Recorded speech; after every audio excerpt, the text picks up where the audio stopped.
I bow to you, Allah.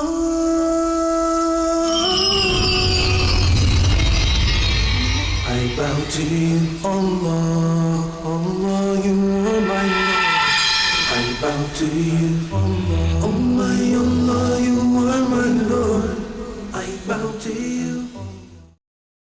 Alhamdulillahi Rabbil Alameen, wassalatu wassalam ala nabiyyina Muhammadin wa ala alihi wa sahbihi ajma'een. All praise is due to Allah alone, and may peace and blessings be upon our Messenger Muhammad sallallahu alayhi wa sallam and upon his family and his companions. Brothers and sisters, Assalamu alaikum wa rahmatullahi wa barakatuh. Welcome to another episode of the Basics of a Muslim's Belief.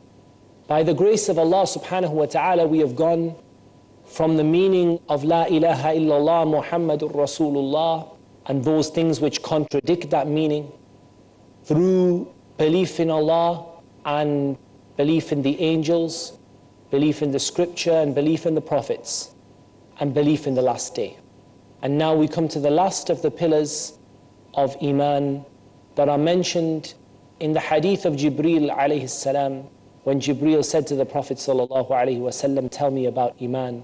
And the Prophet sallallahu alayhi wa sallam said, أن تؤمن بالله وملائكته وكتبه ورسله واليوم الآخر والقدر خيره وشره. That you believe in Allah and His angels, His scripture and His messengers. That you believe in the last day and you believe in qadr, the good of it and the bad of it. And it is the topic of qadr, or predestination, that we're going to be talking about today, insha'Allah ta'ala. One of the interesting things that we could begin by talking about is that if we look at the hadith of Jibreel alayhi salam, this entire hadith in Sahih Muslim was narrated for a reason. And the reason that it was narrated is that there were two of the tabi'een, the generation who came after the companions of Muhammad sallallahu alaihi wasallam. And those two of the tabi'un, they said that the first person to speak misguidance about predestination, about qadr, was a person called Ma'bad al-Juhani. And when he began to speak about qadr in a way that was an innovation, in a way that was not done by the Prophet ﷺ and his companions, two of these noble tabi'un who had lived and heard what he had said, they made Hajj or they made Umrah. The narrator isn't sure.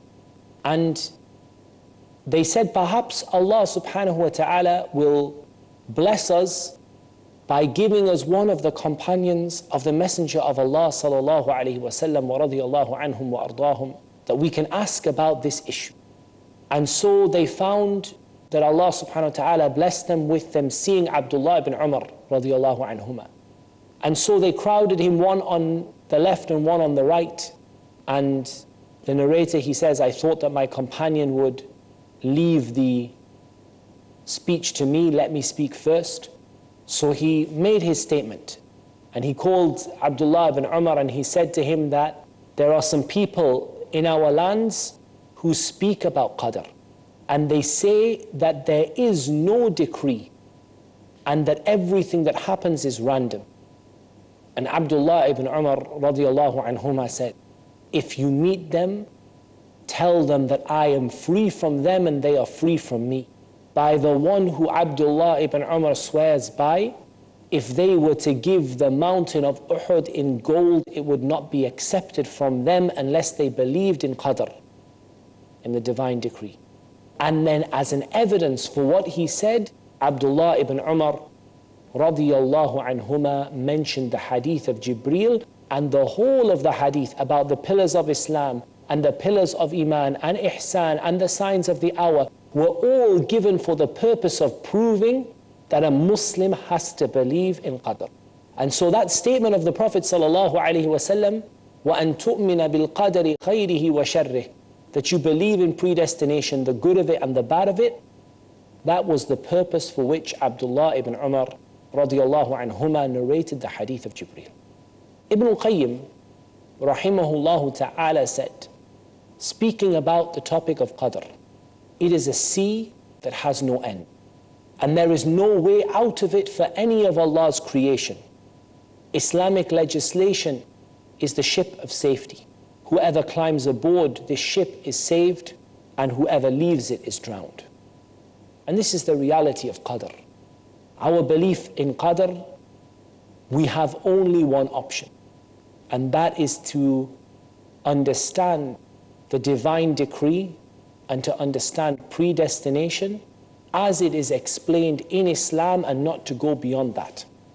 The only way to stay safe in this topic is to climb on board the ship of Islamic legislation, to stick with what the Prophet ﷺ taught about Qadr, to follow the Book of Allah and the Sunnah of the Prophet ﷺ. And we must learn about it. Don't think because of this misguidance in Qadr, it's better I don't know about it. First of all, Allah has made it a pillar of our Iman, a fundamental part of our Iman. And if it's a fundamental part of our Iman, brothers and sisters, then we must learn about it. And we must learn about it so that we don't become astray in it. Furthermore, why did the Prophet ﷺ teach it to the companions if it's not good to learn about it? Or if it's not required to learn about it? Prophet ﷺ taught only that which was good and that which was praiseworthy. However, if we go outside of the teaching of the Prophet ﷺ in Qadr, then this is where we become misguided. Sometimes not speaking about something leads people to harbor mistakes and misconceptions. If we don't speak about it, people will form their own opinion anyway and most likely will get it wrong. So it's better to speak about it and get it right than it is to leave everyone to form their own opinion. Allah subhanahu wa ta'ala has praised knowledge and has never praised ignorance. Atheism, brothers and sisters, thrives upon disbelief in Qadr. And in fact, the essence and the core of atheism in this world today, and Allah knows best, is disbelief in the decree of Allah Azza wa Jal.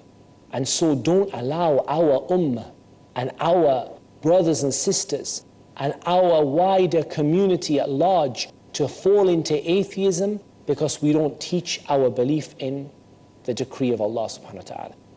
Rather, this belief in the decree of Allah subhanahu wa ta'ala is what saves us from atheism. As many atheists, when you ask them, why don't you believe in God? The classic answer is, if there was a God, the world would not be like this. And this is a question that is bang in the middle of the topic of Qadr and Qada. Why me? Why does evil happen? Why are we here? Why do things happen like this? Why doesn't Allah do this and why doesn't Allah do that? These are fundamental questions that are answered by our belief in Qadr, either through telling us the answer or telling us that we have no right to ask the question. But when you hear an atheist speak, the majority of time you will see two things in an atheist, and Allah knows best. You will see a lack of belief in Qadr, and you will see a pride and arrogance and a dislike of the truth. We as Muslims frequently say things that deny Qadr, even if we don't intend to. So you hear people say, why is this happening to me? Even worse than that, those people who say, I don't deserve this. Allah, this is a word of disbelief. I don't deserve this is a word of disbelief. Because the essence of it is you are saying that Allah is not just, that Allah has not been just to you, that you deserved better and Allah gave you worse.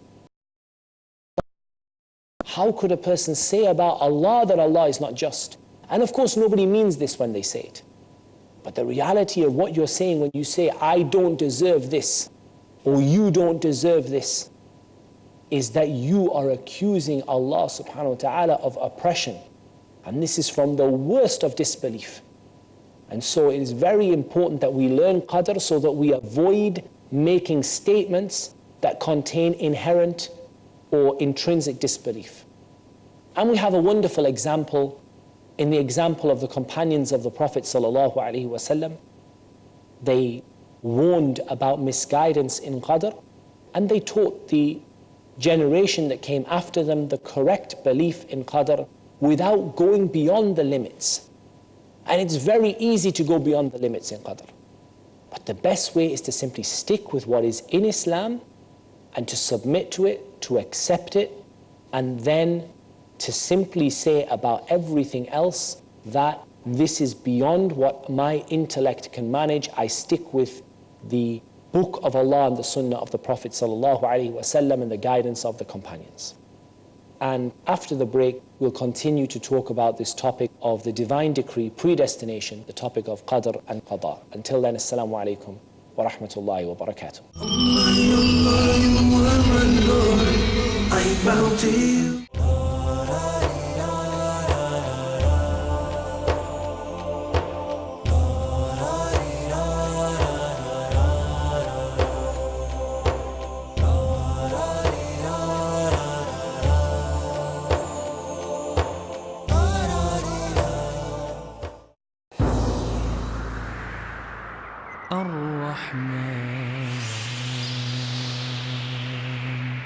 A servant is not afflicted with any punishment greater than having a stiff heart and being away from the Almighty, the Compassionate.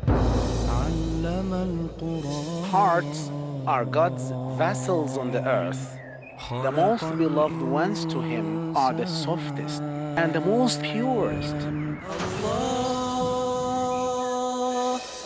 If hearts are nourished with God's remembrance and quenched with His meditation, it will witness great wonders and deep wisdom.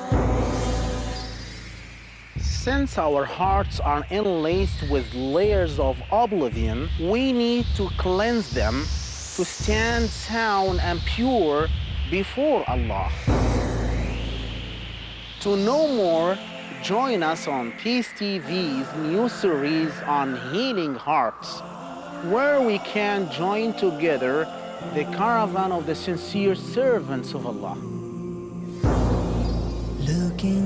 Let's try and purify our hearts from all destructive sins to taste true success in Healing Hearts.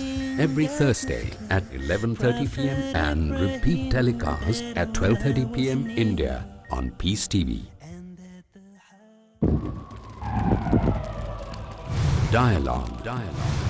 Discussion. Debate. Rebuttal. Conclusion. Eliminate misconceptions about religion. Get enlightened. Witness Dr. Zakir Naik in a battle of words in Crossfire every Saturday at 8:30 p.m. and repeat telecast at 10 a.m. India on Peace TV.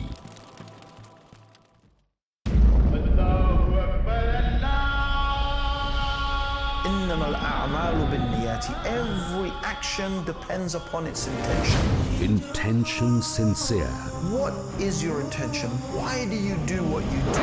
Concentration, focus, dedication, dynamic. Every single aspect of your mind, of your soul, of your heart, is it for Allah, sincerely for Him? Or is it for something else?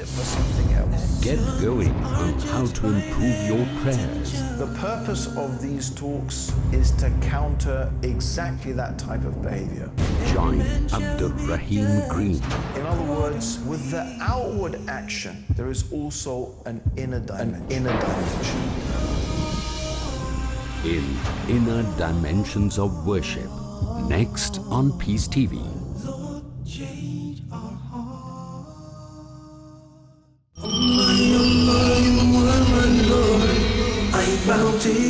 Assalamu alaikum wa rahmatullahi wa barakatuh. We're talking about qadr and qada, the divine decree, or sometimes it's called predestination.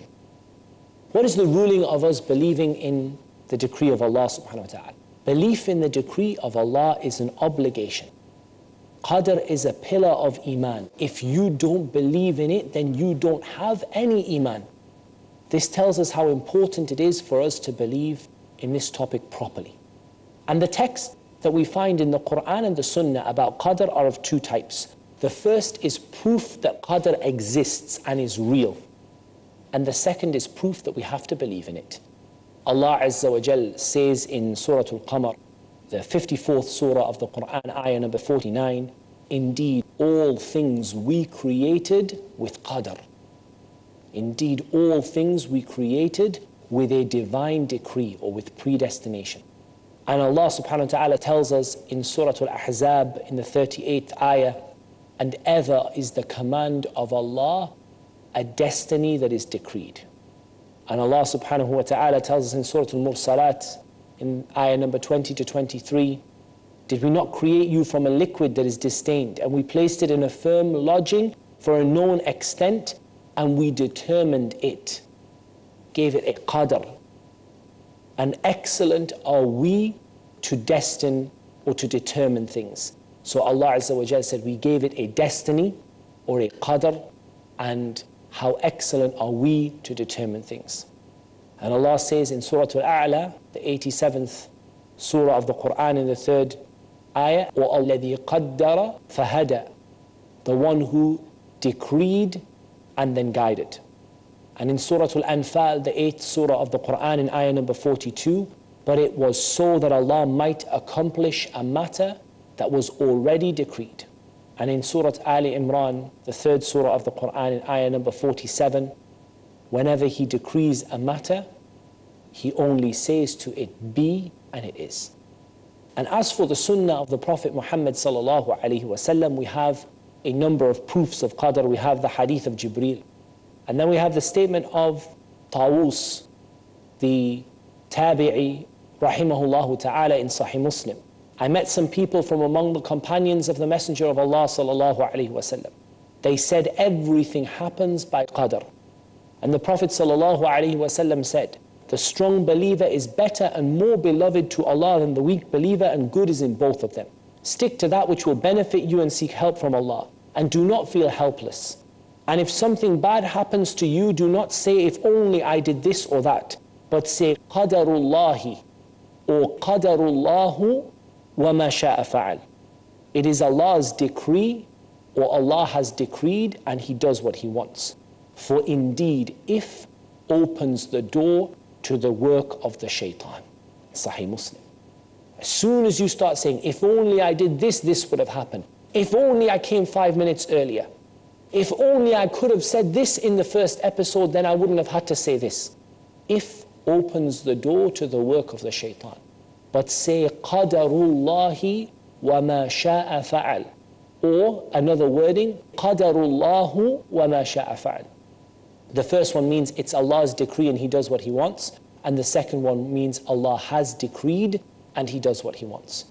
And what a wonderful thing this is for us to learn and teach to our children. That we say, qaddarullahu wa ma sha'a fa'al, or we say, qadarullahi wa ma sha'a fa'al, when things don't go exactly as we had planned or how we had wanted. There is a sunnah if you want to express that you were not happy with the decision you made. And that is to say, لَوْ اسْتَقْبَلْتُ مِنْ أَمْرِ مَا اسْتَدْبَرْتُ. If the chance came again, I would have done episode 2 differently. If the chance came again, I would have come 5 minutes earlier, or I will come 5 minutes earlier. If the chance came again. And this is how the Prophet ﷺ and his companions used to say. So you say, قَدَّرَ اللَّهُ وَمَا شَاءَ فَعَلْ over the past. And if you want to express some regret or some concern over something that has happened, then say, if the chance came again, I would not do it like that. But don't say that if only, and if I hadn't have done this, this would have happened. Because this is all from a part of having a crooked belief in the decree of Allah subhanahu wa ta'ala. As for the belief of Ahlus Sunnah regarding the decree of Allah subhanahu wa ta'ala, this can be understood through 3 simple principles.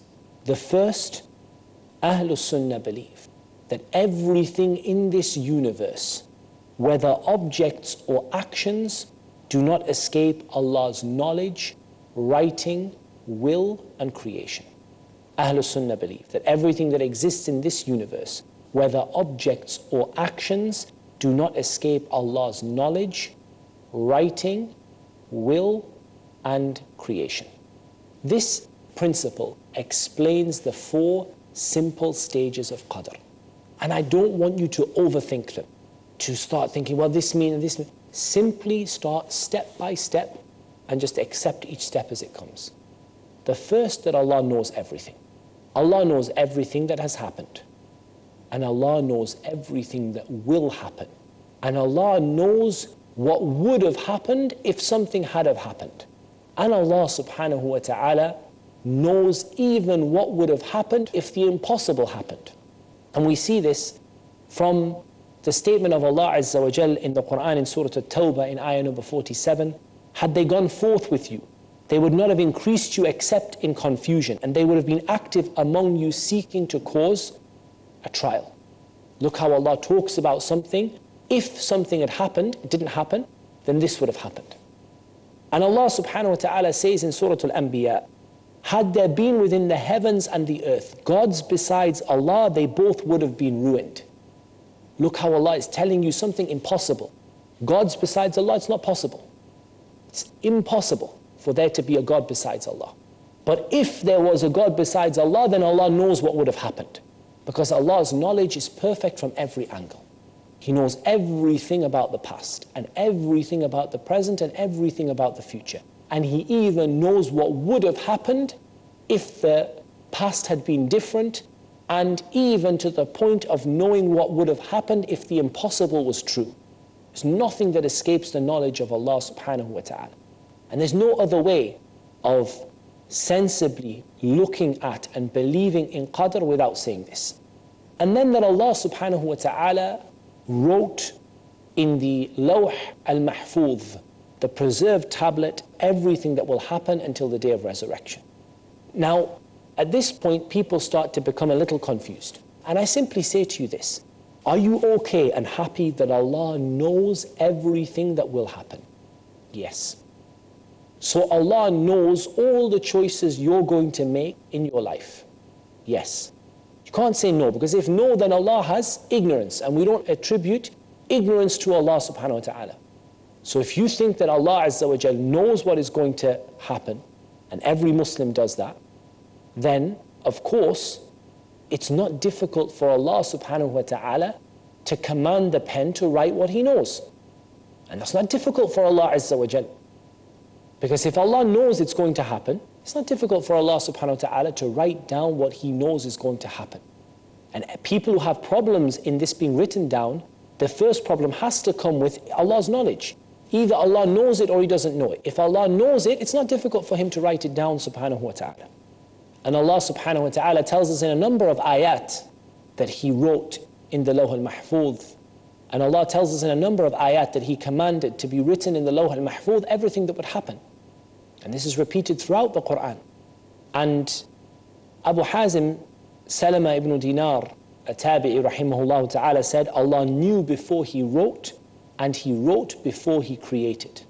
So creation happened according to His knowledge and His writing. Now, where people sometimes begin to get confused is the issue of the change of decree, the issue of qadr changing. And we know that there are some ahadith that indicate that a person's decree can change, like the dua of their mother for them, or their dua for themselves, or their good deeds, that Allah subhanahu wa ta'ala might remove a calamity from them that was going to strike them, or may extend their life that was going to be shorter. And the way to understand this is that the Lawh al-Mahfuz contains everything. It contains the original decree and the change, because Allah already knew that it was going to change. So Allah knew that you would live for 40 years, and then you would do a good deed, and that Allah would extend it to 50 years. Allah subhanahu wa ta'ala already knew that. And it was already written in the Lawh al-Mahfuz, the original and the change, before Allah created the heavens and the earth. Now, as for the point of the angels, the decree that is given to the angels once in a person's lifetime, when the angel is commanded to go to the womb, or the decree which is given to the angels on Laylatul Qadr, or the decree that happens every day, then this, from the point of view of the angels, can change, and from the point of view of us, can change. That Allah subhanahu wa ta'ala told an angel that in this year, this person will die. And then Allah subhanahu wa ta'ala says to the angel that they're not going to die this year because of their good deeds. Allah subhanahu wa ta'ala already wrote that in the Lawh al-Mahfuz. Allah already wrote it and already decreed it before the creation of the heavens and the earth. But from the point of view of you and me, and the point of view of the angel, your qadr has changed. From the point of view of Allah, nothing has changed. Because Allah simply had decreed the original and decreed the change. And this, if we understand it in this way, is very, very, very simple. That Allah subhanahu wa ta'ala knows everything, past, present and future. That Allah subhanahu wa ta'ala knows the possible and the impossible. That Allah subhanahu wa ta'ala knows all of the permutations of what would have happened if something else happened. And that Allah subhanahu wa ta'ala wrote that down. And that isn't difficult for Allah subhanahu wa ta'ala to do. Now, we're going to insha'Allah ta'ala continue our discussion about qadr in the next episode insha'Allah ta'ala. And so we need you to focus on that and to keep that in mind and to leave your questions so that when we come to the next half insha'Allah ta'ala, we will be able to cover those and insha'Allah your questions will be answered bi'idhnillahi ta'ala. Until then, assalamu alaikum wa rahmatullahi wa barakatuh. Allah, Allah, you are my Lord. I bow to you. Allah, Allah, you are my Lord. I bow to you. Allah, oh my Allah, you are my Lord. I bow to you. Allah, oh my Allah, you are my Lord. I bow to you. Allah.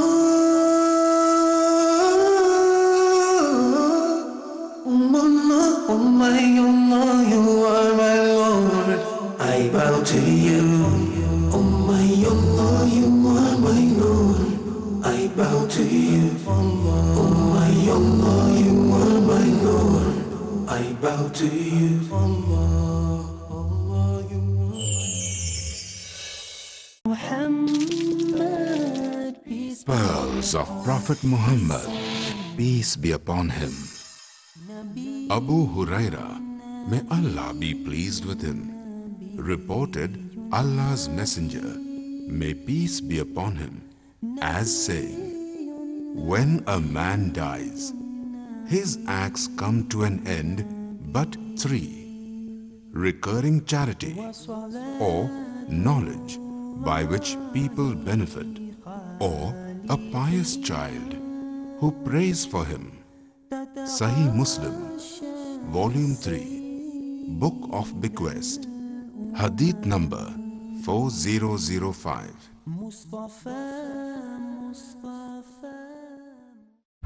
Thursdays provide. In Britain, we are facing one big problem, that are you Muslim?